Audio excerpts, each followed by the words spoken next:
Okay, so throughout our lives, assuming that we're all 18 plus years old, I'm sure that most of you have any simple situations or simple things, and you kind of overthink them, or you kind of go too far in the situation. And in the Chinese proverb, do not use a hatchet to remove a fly from your friend's forehead. I think that's kind of what it's talking about. It's like, you have a fly on your friend's forehead. I mean, you can just brush it off with your hand like a simple thing, or you can grab a hatchet and try to do it that way. So I'm going to relate how this affects us from real life experiences in everyday school and in everyday life. So first off, from like real life experience, which I do a lot, is when we're, a lot of times when we're at track practice, sometimes our coach says, all right, we're just going to go run this. But we can't just settle for this run this. So, okay, coach, how fast do you want us to run this? And he's like, oh, run it at whatever percent. Okay, what time do you want us to get on there? It's kind of like getting noise in there while I'm asking him all these questions when he just asked me to run. And it's stuff kind of like that.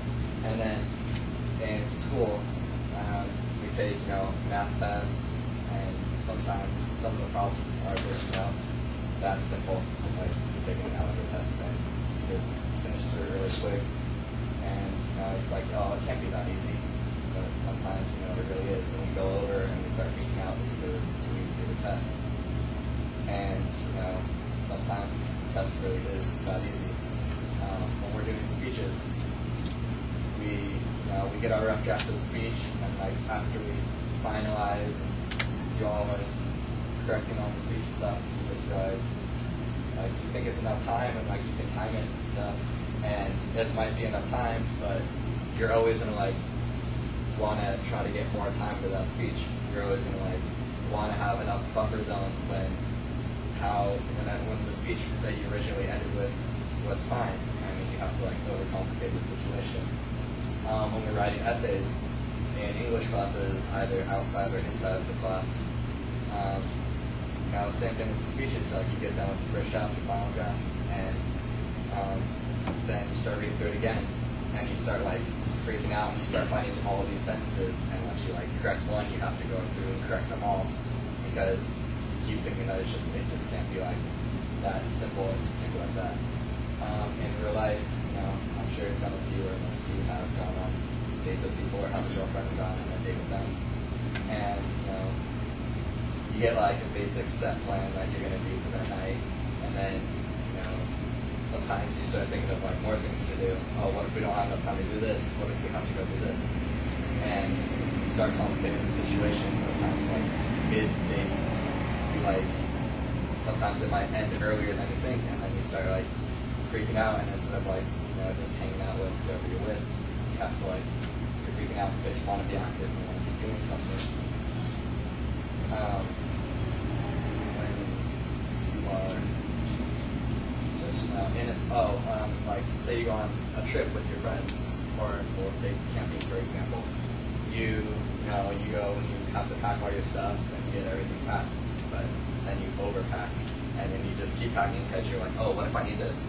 Oh, what if the situation happens when I need this? And instead of having like everything you need, you have an excess of everything you need, and then you realize when you get there that you really didn't need all this stuff, and it was just extra baggage that you're carrying, and it could cause complications like maybe take up more room than you need on the car ride up.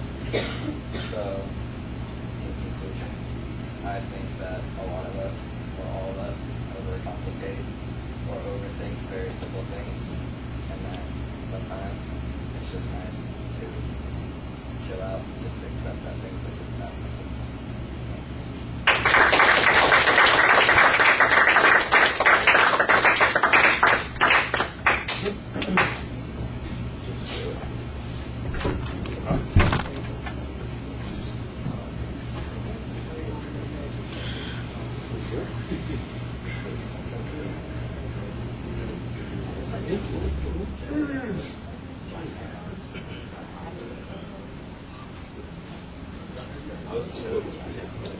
Popular. Yeah.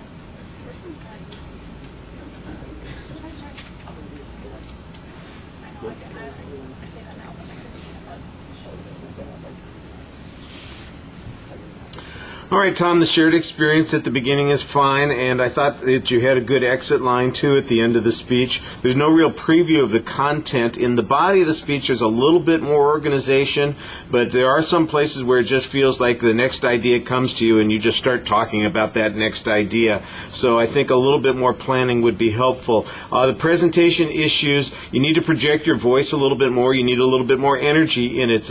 We can hear you barely, but you need to be a lot more engaged and forceful in the presentation. It flows very smoothly. Sometimes that's because you have some of those vocalized pauses inserted, and you do find transition words, but they do seem a little repetitive. Your gestures, you end up playing with the topic quite a bit. You need to have a few more indicators. I thought it was strange that you stood in the same spot the whole time. Maybe that's a little bit of anxiety. Stepping forward to emphasize an idea or turning to maybe step toward one part of the audience or the other, I think would add to the sense of engagement. Instead of just, I'm kind of up here performing, it would be a little bit more like you are talking with people when you do that. Like I said, I thought you had a good exit line and a nice summary of the point you were trying to make. At least it made it make a lot more sense there at the end. Thank you.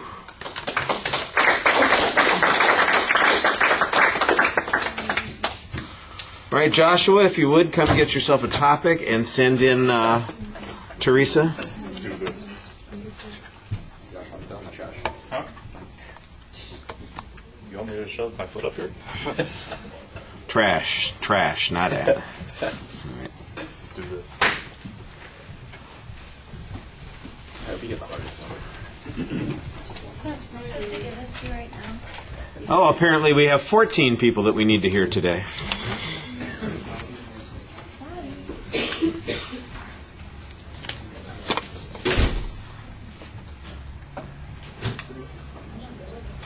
I did already? Oh.